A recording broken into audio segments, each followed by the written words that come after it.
Hi, this is Sharon from justmyblogtalk.com, White Cap, and it's almost Halloween time, and it's hard. Well, not exactly as hard as I would think it would be, but it's still difficult because, if you're shopping, you're going to see Halloween candy and other types of treats. And if you've been someone who has participated with Halloween over the years as a classroom teacher and a mother and growing up going trick or treating with your sibling or even by yourself, it's just kind of hard to change that type of celebration that you've been used to. But we also know that candy is not good for us. I mean, we know that it's not. But to say that to children who are used to eating candy and having candy and looking forward to Halloween like I used to do, it could be a very traumatic experience if you just all of a sudden just cut candy out. But for me personally, this year I will not be celebrating Halloween because I can't just give candy out, especially now since I know more about the effects of sugar. Now, comes as a it's very, very difficult to be able to not give the candy out, especially when you're so used to getting it yourself and then giving it out, especially when you've raised three children during Halloween, and they went trick-or-treating and then trick-or-treating for your students, giving them candy. Um, and for me personally, when I was growing up, my father was suffering from post-traumatic stress disorder as a World War II Army officer and a graduate of Camp X. And for most of my childhood, we didn't have hardly anything.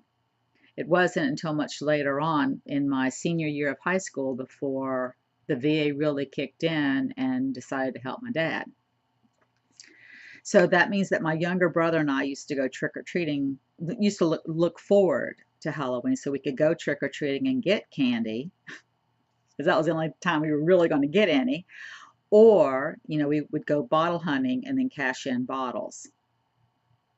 So, as I said, for me, it's, being on this diet. And like I said, I've lost 25 pounds. I've been on it for 5 months, and I'm glad that it's not a very quick process for me, because if it was, I probably would be looking older than looking younger. And lately, since I've been getting out and visiting with people who haven't seen me for a while, they've noticed that I've looked younger and they've noticed a weight loss. And I really appreciate that.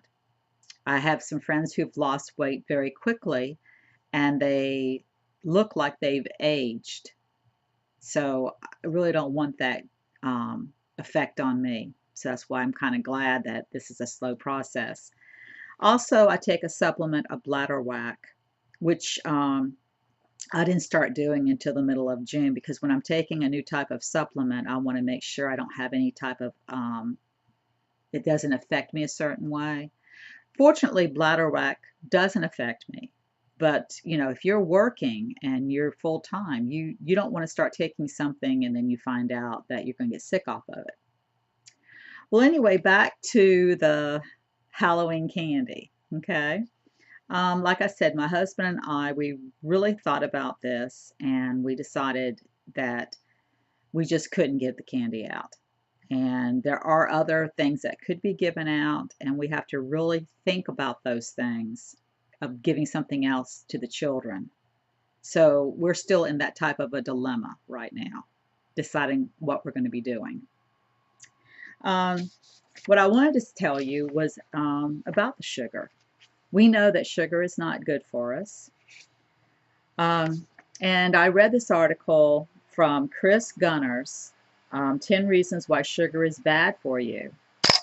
And I'm going to list, just going to give you a few of these reasons, and then you can find out more reasons. That's going to be listed on my site, justmyblog.com. Justmyblogtalk.com will list the other reasons why sugar is bad for you. Well, one reason is that it is addictive because it causes massive dopamine release in the brain. Sugar is highly addictive. That's one of the reasons why when people go on diets, it's it's hard because you're used to having sugar. You're used to eating cakes and donuts and things like that, that you get used to. And especially if you have a sweet tooth. And then it also promotes fat.